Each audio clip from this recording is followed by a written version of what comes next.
જય માતાજી, જય શ્રી કૃષ્ણ. કેમ છો બધું ફેમિલી મિત્રો? મજામાં જશો તો હું ને મારા ફાઈનલ સર્કલ આવીશું. રમ્યા છે એરિયા છે હાઈ કરજે હાય. તો એક અમારું ફેશિયલ કૂતરું હોય તો બતાવું ખાતે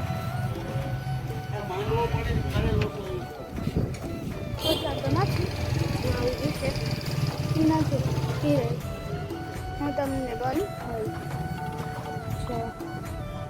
એ બે છે ને જ્યારે હોય ને ત્યારે જ બેઠા હોય. હાલ અંદર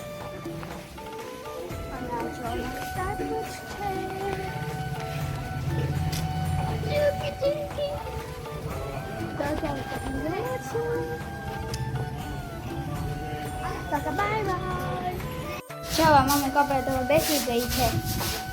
હા જો અત્યારે તેમ થાય પાણીમાં કપડા ધોઈ રાખી એવું છે રાતે હું તો છે ને કપડા ધોતી છે ને આ મોઢું ધોઈ રાખું. ઠંડુ રે બહુ ગરમી થાય છે અહીંયા ઠંડુ વાતાવરણ હોય એટલે થોડી કપડા ધોવામાં વાર લગાડીએ એટલે હું મજા આવે. બાકી ઘરમાં તો અંદર રહેવાતું નથી. અહીંયા બસ બેઠા બેઠા કપડા ધોઈ રાખું. મારી મીઠી કૂતરી છે મને બહુ ગમે. હાય કર દે. હાય હાય હાય.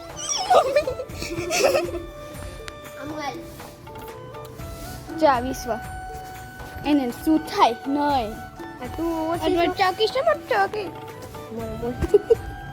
તો ચાલો હવે આપણે જાય અંદર. જય માતાજી, જય શ્રી કૃષ્ણ. બધા યુટ્યુબ ફેમિલીને મારા જય માતાજી ને જય શ્રી કૃષ્ણ. જાજાથી બહુ પડે છે, ઘરમેથી રહેવાતું નથી. પણ એક શબ્દ એવો છે કે જ્યારે જનેતા જન્મ છે ને ત્યારે રાત કે દિવસ હોતી નથી.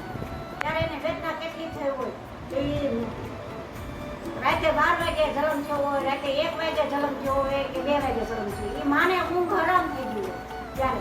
પણ દીકરો વિદેશમાં કામ કરતો હોય અને દીકરાને માં ફોન કરે કે દીકરા 11 વાગ્યા છે, તને હવે ફ્રી જેવો તો હું તને ફોન કરું. માં હવે તું મને સુવા દે, મને તું સુવા નહીં દે કે હવે અત્યારે અમુક તું મને સવારે ફોન કરજો. પણ માએ જન્મ દીધો ત્યારે માએ તો રાત નથી જોઈ, દિવસ નથી જોયો, ત્યારે માની ઊંઘ હરામ થઈ ગઈ. રાતે 12 વાગે દીકરાને જન્મ દીધો એ માએ એની નીંદર હરામ ન થઈ ગઈ. પણ દીકરો અટાડે છે ને માણા એમ કે શ્રવણ ન બની શકો તો કોઈ નહીં, પણ મા બાપને વૃદ્ધાશ્રમમાં તો ન મૂકવા જાવ, મા બાપની સેવા તો ન કરો તો કાંઈ નહીં. પણ એને બટકો રોટલો દે ને એને હારે મોઢે બોલાવો ને તો મા એને ઘણું થઈ જાય કે મારો દીકરો આવે અને મને. મા બાપને તમે ખાલી એટલું પૂછો ને કે કેમ છે તમને બા, હવે સારું છે? બાપ હોય તો એમ કે બાપા કહેતા હોય તો બાપા, પપ્પા કહેતા હોય તો પપ્પા, બાપુજી કહેતા હોય તો બાપુજી, જી કહેતા હોય નામે તમે એને બોલાવો ને તો એને એમ થાય હાશ મારો દીકરો, તો તમને અંદરના આશીર્વાદ દે.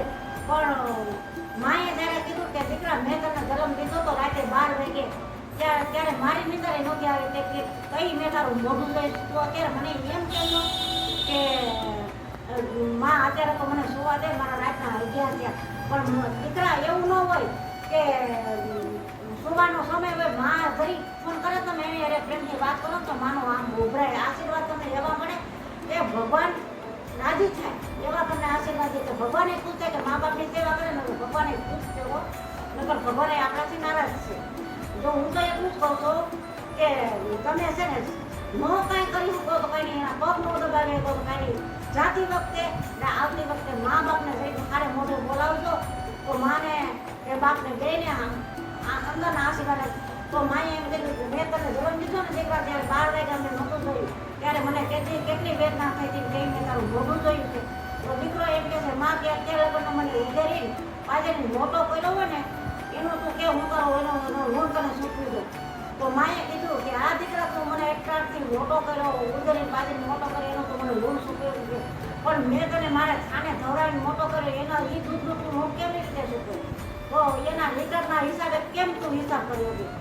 પણ તે કઈ માને દીકરાને એમ થયું કે ઓહો મારી બહુ મોટી ભૂલ થઈ ગઈ છે. માને ભેટી પડે છે અને માનો પગ પકડી કે છે કે માં આજથી તું મારા ભગવાન તો મારા અળસ તીરફ ધામ તારા શરણમાં છે. માં મારી ભૂલ થઈ ગઈ, તું મારે માફ કરજો. પણ જનેતા તું છે ને તમે એટલું કર્યું તો જનેતાને કોઈ દીકરા ખરાબ નહીં ગઈ કે તારું આમ થાય.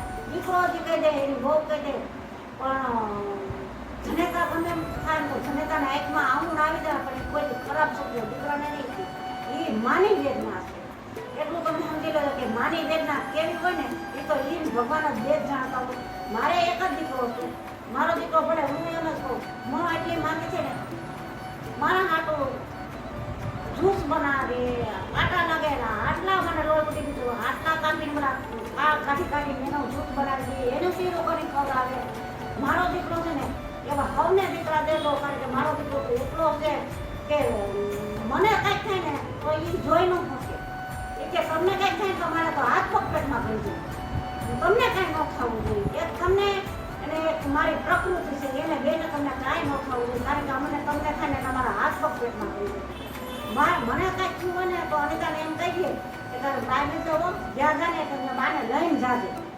એ મને બાજ કહે છે હું તો કેવું કહું ને મને પહેલેથી અમારા ઘરમાં એ બાજ કહે બાને લઈને જાજે ગમે ત્યાં જાવ ને મને આમના મજા નહોતી ને કે મારી બેનની ઘરે જવું છે ગામમાં એ કે તારે જવું હોય તો ભલે જા પણ બાને ત્યાં લઈને જાજે ત્યાં જતી એકલા મૂકીને ક્યાંય જાતી નહીં કારણ કે અને ગમે ત્યાં જ્યાં હોય ને મારે ઘરે કે હોય ને તમે કાંઈ જતા નહીં રસોડામાં જતા નહીં બહાર જતા નહીં ઓલું કરતા નહીં પરથી આપો જાય તમને કોણ તમારો ભાવ દે તમે કાંઈ કરતા નહીં તમે સેટેથી એટલા કરતા નહીં તમને એવું થાય ને તો ટીવી જોજો અને ડેલે દે બસ એ જ મારા દીકરાની પ્રાર્થના અને મારો દીકરો સવર્ણ છે હું તો એમ જ કહું કે મારા એટલા પુણ્ય છે ને એ મને દીકરો એવો ગયો અને મને ભોગે એવી જરૂર છે અને મારી દીકરી નાની છે ને એ મને એવી જરૂર છે કારણ કે મારી દીકરાની બહુ છે ને મેં બહુ નથી મારી દીકરી જ માની છે મારી સેવા એને પહેલેથી જ કહું છું કે મારી સેવા એટલી કરી એટલી કોઈ સેવા ન કરી હતી મારા હું એમ જ કહું તમે જેવું કરશો ને એવું કરજો